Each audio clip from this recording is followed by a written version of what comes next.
In verse 30, Yahweh is referred to as the God of Israel. I believe there's every reason to think that's deliberate here, because this was the triumph of the God of Israel over the gods of Canaan.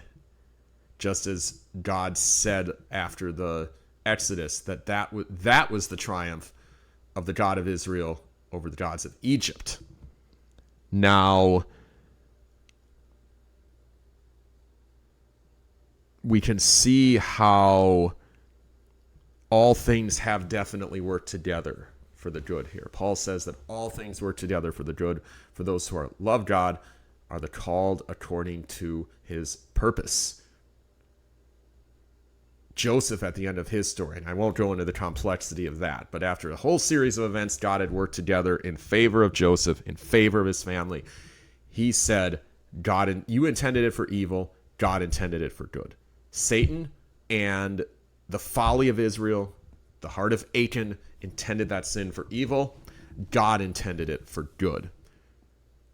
Now, many additional lessons are apparent from the fall of Ai that would not have been apparent otherwise. The mercy of God, the power of spiritual encouragement,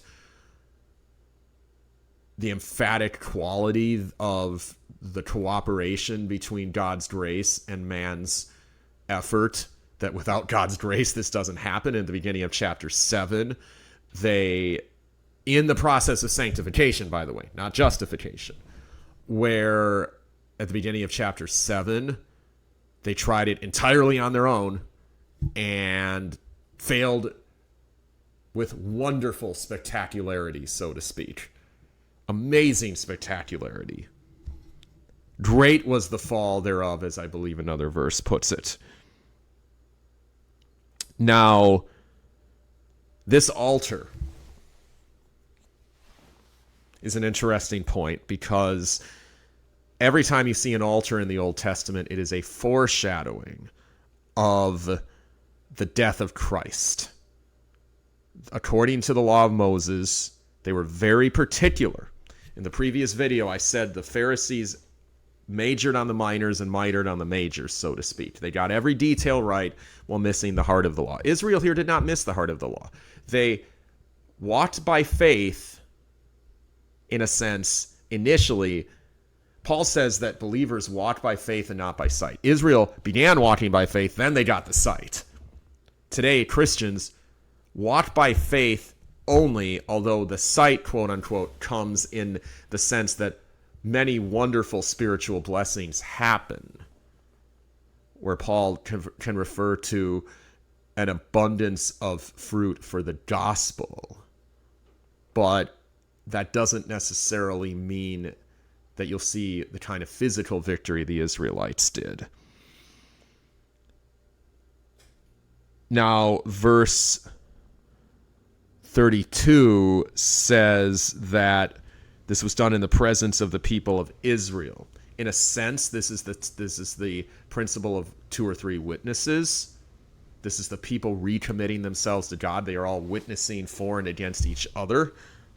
That's why this corporate gathering is important.